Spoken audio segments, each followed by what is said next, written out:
What's good, YouTube? This your man Spill Dog. I just heard they might be having that fight with Thurman and Spence at 154. Man, that's a fight of the year type fight right there, man.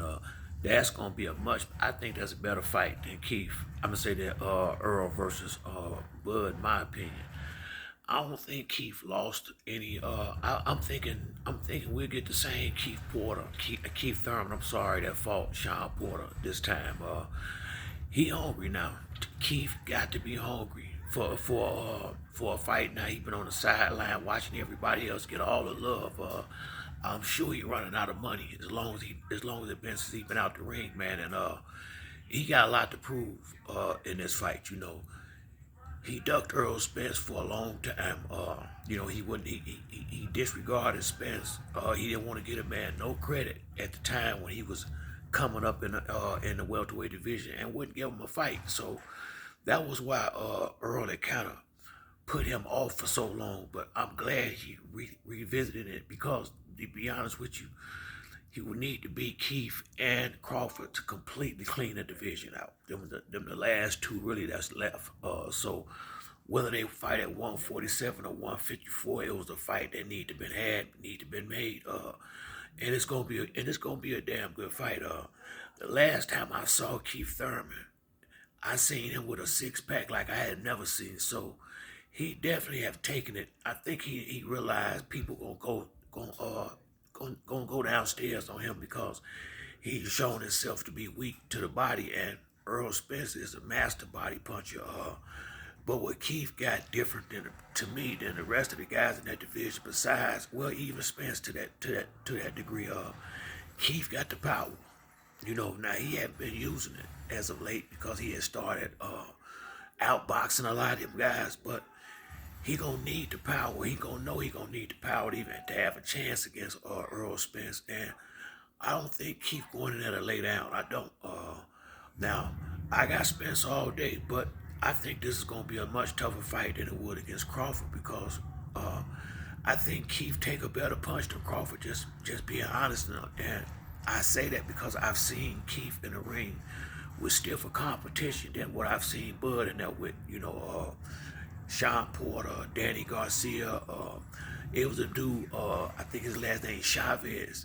He a big puncher. Keith. That was one of Keith's last knockouts. Before he got the, I think right before he got the title. But this is gonna be a damn good fight right here. Spence been wanting to fight this boy. I would put it like this, he wanted to fight Keith bad for a long time. He always felt like he could beat Keith, and it definitely would be bad blood in this fight. No doubt on Earl Spence because he don't like the boy.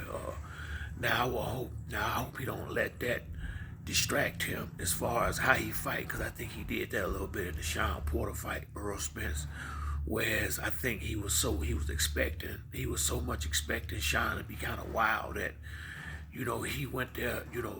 He really fought out of character, if you ask in my opinion, when he fought Sean Porter. He threw a lot of intentional low blows, stuff that really, to me, wasn't him. But that's another dude. I think they generally just don't like each other, Sean and Errol. Sean got good reason, by his, yeah, it would bother me if my father was big up in somebody in the sport that I'm in, So I think it was somewhat personal, that fight with Sean and Spence. And Sean gave Spence his toughest fight since he been in a professional. In my opinion, he pushed him all the way to the limit. That was a great fight that they had. I don't expect nothing less when he fight Keith Thurman, and Earl gonna have to be careful in there with Keith. Keith can't crack, and Keith can be tricky. Keith a damn good boxer. I would say he might be the best, the most complete boxer at 147 when he was at the height. As far as boxing, power, ring generalship, the whole 9 yard. What Earl Spence is fundamentally sound completely, and he's big and strong, and he got that will to win. That's the type of dude that's gonna be real hard to beat, especially at 147, because I just don't think none of them guys are stronger than him. Strength play a big part in that. Earl, because Earl gonna bulldog you at some point. If the fight start getting anywhere out of his hand, He'll put his hands up and come forward and walk you down and beat you down. So Keith going, just like that, like what happened with Rashid Ellis the other night. That running around the ring when you fight with a real fighter, you gonna have to stop and fight some. You can't just sit up there and run for 12 rounds, because once you gas out, that them dudes like that, they ain't gonna stop coming. So Keith gonna have to he gonna have to be real smart about how he move around the ring against Spence. And what people don't realize, if you watch the fight that Errol had when he fought Lamont Peterson, right before they stopped it, I think the seventh and eighth round, if you look at him, he was starting to show some of his versatility at that point. He was starting to move around, slipping.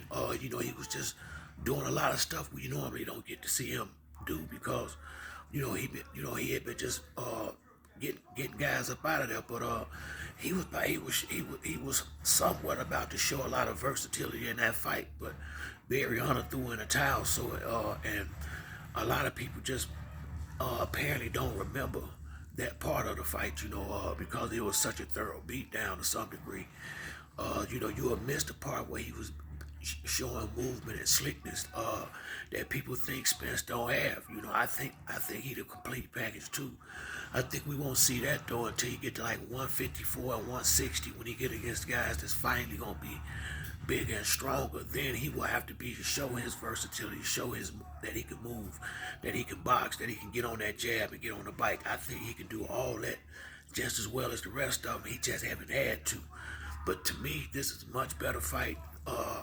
Well, I won't say which one would be better, because they got to fight to fight. But let's say this would be a much easier fight to make. You ain't got to go through all the back and forth. They got the same promoter, the same manager.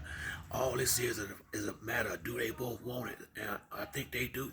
So that's the fight I'm looking forward to. April. That's gonna be the one. That's probably gonna. It might turn to be it's gonna be a fight of the year type fight. Because Keith ain't going in there to lay down, and Errol is going to want to dominate that boy. He's been wanting this fight for a long time. Two, I think he just gave Keith a little dose of his own medicine when he said he wasn't gonna fight him. He had just let him see how it feel to be on the outside looking in, knowing that you deserve a shot and can't get one. He just gave Keith a little dose of his own medicine. But that's gonna be a big fight. They're gonna make a lot of money in that fight. That's a big pay-per-view fight, in my opinion. So, I gotta salute both fighters if the rumors is true and they gonna fight, and may the best man win. But I don't see Keith beating Errol, not at this point. But if any, I always said, this is something I've always said, Keith always, in my opinion, out the welterweights, had the best shot of beating Errol, because he can box and he got that power. But that's it for me on this video. If you like the video, like and subscribe. Till next time, it's your boy Spill Dog. I'm out.